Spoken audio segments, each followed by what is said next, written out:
Alright, subscribers, welcome to another Quick Hands episode. We're just leaving our favorite place, Woodbine here in Toronto, and had a really fun poker session, and we got owned in actually in one hand really, but I'm going to talk about one fun hand in just a minute.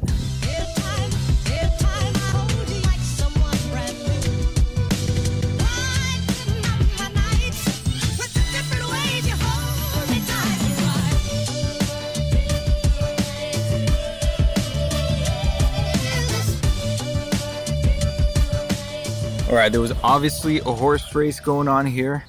As you can see, there were a bunch of horses in the background walking around, doing their whole little training, or maybe warming up, whatever the hell they were doing. I don't know, I'm not too huge on horses, but here at Woodbine, you're obviously going to get a bunch of them. And one of these days, I think I'm going to take you guys up into the stands, and maybe we're going to watch one of these horse races for once. I don't even remember the last one that I've seen. But anyway, let's get into this fun poker game that we were playing. We were playing 1-2 no limit, and it was a full ring. Kind of crazy to begin with. Everybody was just kind of like raising it up here and there, random straddles. And we wake up with Queen Jack in the big blind. There is not a limper, but a poster. So he throws in like his big blind and then a small blind, so he surrenders that. And we kind of have this new aggressive type of young 19-year-old player, and he decides to raise it from mid-position to 12 bucks. It gets called one ways or two ways. I think the button calls and the small blind calls too. We could squeeze it up here. But we have Queen Jack suited, and it is a multi-way playable hand. If we flop a pair, we're pretty much doing okay, and it is a pretty strong pair too. And of course, like, we can flop straights, we can flop open-ended straight draws, we can flop gut shots, flush draws, and so many other things. So it's definitely a powerhouse hand. At the same time, we're kind of like blocking queens and jacks, but if we're thinking about blockers and stuff, it's obviously better to 3-bet and try to take the pot down right there. But anyways, we decide to call, and we flop King 7-7, 2 spades. Not bad. I mean, we are in the big blind, and we could easily represent a 7 here if things kind of go our way. In any case, small blind checks, and we decide to check as well.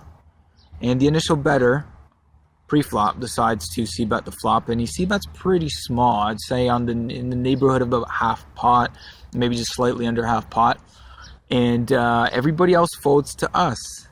So this is where we can get a little cheeky, I think. We started the hand with about 200. So we could definitely play this hand and represent the 7. It's obviously way more likely that we got the 7. And, give this guy a run for his money. This is a young 19-year-old trying to, like, prove it to everybody that he's, top-notch, top player, top gun of Woodbine. Never seen this guy before, so that's why I think this is pretty funny. And we call. Try to set the trap. The trap, aka bluff trap. Turn is a 5. Now this brings 2 hearts, 2 spades, and we check to him again, hoping to represent. If he checks here, we're gonna pretty much bomb the river, and if he bets, we're gonna check raise him and then hope to ship the river. So we check, he bets, and he bets about 39% pot, 40% pot, kind of like in that neighborhood. So it's like under half pot, definitely weak. Guys, another plane. Can you believe that? Another plane. It's Woodbine. So he bets about 40%, obviously weak. I don't think that he's got a king here or the 7. I mean, he could have the king. Maybe he's kind of like slow betting it, or just protection betting it. And we could easily represent the 7. So we go for a check raise, and we raise about 2.5 times. And I'm like, all right, I don't know if this is going to work all the time, but our plan is to ship the river anyways. So if it works here, great. If not, then we got one more chance to beat him. And he does call. He does call. So he's got about $130 left on the river. And the river is an offsuit ace. And we got to go for it. We just got to go for it. So we rip it. And at this point, obviously, like, we want him to fold his friggin' hand. And he thinks about it. He's like, doesn't make sense, man. It doesn't make sense. And I'm like, dude, yeah, it does. I obviously have a 7 here, like, almost always. And he calls with pocket 2s. Can you believe that? Pocket 2s. We got owned by this 19-year-old kid, and he scoops the pot. Thing is that I think my bluff would have worked if I didn't lose the hand prior. We lost it. We couldn't reload fast enough, and we couldn't reload to 300. So we would have had more bluffing ammo on the river had we reloaded to the full 300. Anyway, calls with 2s, and kind of like does one of these, crosses his hands, and like he's looking kind of like with his glasses on and looking like sideways, and like I'm like, he's obviously like side staring me down. Oh, it was pretty ridiculous. But anyways, entertaining nonetheless. So that was our fun hand for the day. We got owned. But you know what? The good thing is, I've seen aces like 2-3 times that hand, like not that hand, that session. Man, they were holding up, guys. Like, I don't know what was going on, but you'd think that Woodbine is rigged and like everybody's getting aces in, they're getting cracked. That was probably like the best run that I've ever seen for aces, hands down.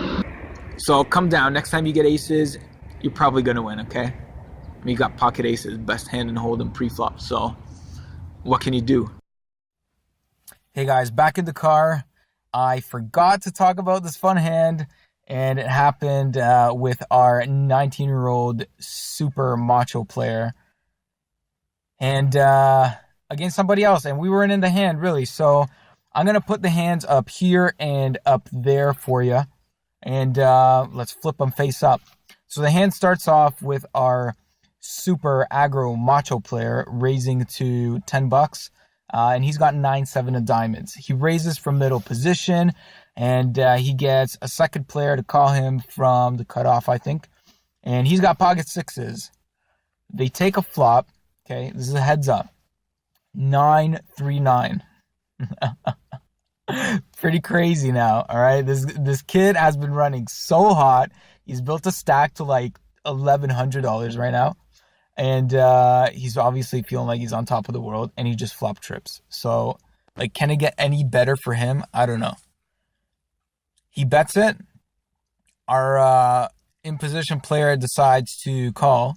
Obviously he's like putting in on like overcards and stuff, and he could have a whole bunch of other holdings too. And obviously he could have like pocket pair or whatever. He kind of has been raising a lot, and he is super macho, so he could have a lot of stuff. And pocket 6s on 9-3-9 is pretty strong hand. So anyways, he flats. We totally would too. And the turn brings an offsuit 4. I mean, you don't have a boat, but you still have a pretty damn good hand. You're still, top 2 pair, 9s and 6s. And I just don't think that our opponent's going to get too wild with a hand like pocket ace or pocket 7s. And he's more likely going to be bluff heavy or like a 9 heavy if he's going to be doing it. So anyways, our opponent bets again, and he bets pretty small. 9-7 bets, I think like 40% pot or something like that. Trying to induce our pocket 6s to do something crazy. And now pocket 6s raises on the turn to like, I don't know, whatever it was. And pocket or 9-7 now calls. And the river is a 6. So, like, this is so freaking crazy. This kid has been running so good, and he's won a bunch of big pots. He's won a little one off me, well, a pretty big one, actually, a $200 pot with pocket twos. When I was bluffing, smashed another guy, beat his aces with 5-7. Yes, aces did lose that one time, but it was like a 3-bet pot. Anyways, he got unlucky. He flopped a pair of flush draw and pretty much like got it in on the turn when he hit the flush. Anyway, river is a 6. So now this kid is getting buried. Unreal. He checks. Our opponent bets 100. And the pot's like 160 something on the river. So he bets 100, pretty sizable, right? And now 9-7 goes to 256. Like, what? Really? 256? Okay, I'm not going to go too deep into theory, but going to 256 here, you're not really beating much. You're pretty much folding out all the worse hands, and you're getting called by the better hands. I mean, like, what's worse than 9-7 here? 9-2 and 9-5. That's like 2 hands that are worse than 9-7. And you can't really go for a check raise for value. Anyway, he does it, and our opponent now with pocket sixes goes to 300 and whatever. He shoves it all in. And 9-7 Fury calls him. See? That's what happens, guys. If you're getting super, super cocky with 9-7 and you feel like you're a 19-year-old super macho player, you're going to get grabbed. Okay? You're going to get grabbed. But it's all good because we were all there before. And sometimes at the table, I mean, you're always going to get that one guy that's like super macho. It's like his first time in the casino. And he's rocking it. He's rocking the shades. And he's like staring people down. But you know what? That is the cool part of poker, man. That's the cool part of playing in a casino environment, playing live. And you're able to do this stuff. Right? Like, that's part of the fun. And it's cool to be macho at the table. I totally love the guy. I'm not like ratting on the guy, but I kind of am a little bit. But who cares? It's like, it's fun.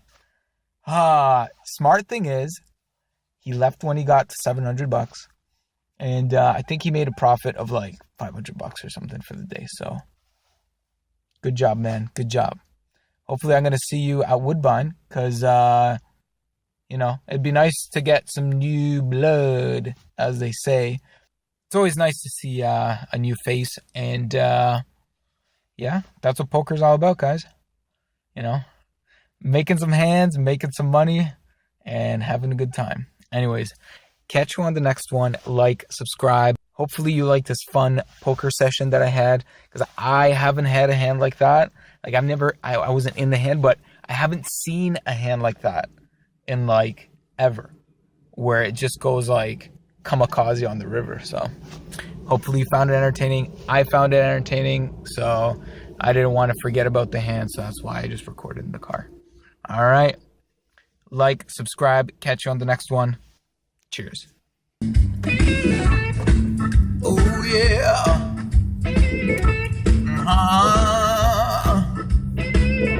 That's what I'm talking about. Yeah. You can't ever win when you don't shove and beat him. Come on, man. That's what poker's all about. Can't always win. Sometimes you gotta shove on the river. And then he's gonna call, man. He's gonna call. Maybe next time I'm gonna get him. Come on, man. Oh, whoa.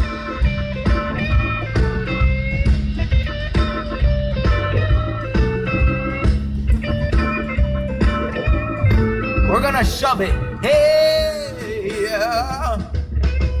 And we're gonna win. We're not gonna let anybody stop us, man. Not for making bluffs, not for making value bets. You and I together, we're gonna go through this and we're gonna take a big one down. Oh,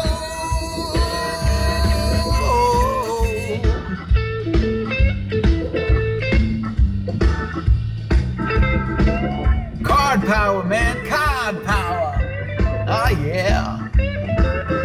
All right, I'm gonna say adios and like and subscribe as we ride out of a Woodbine.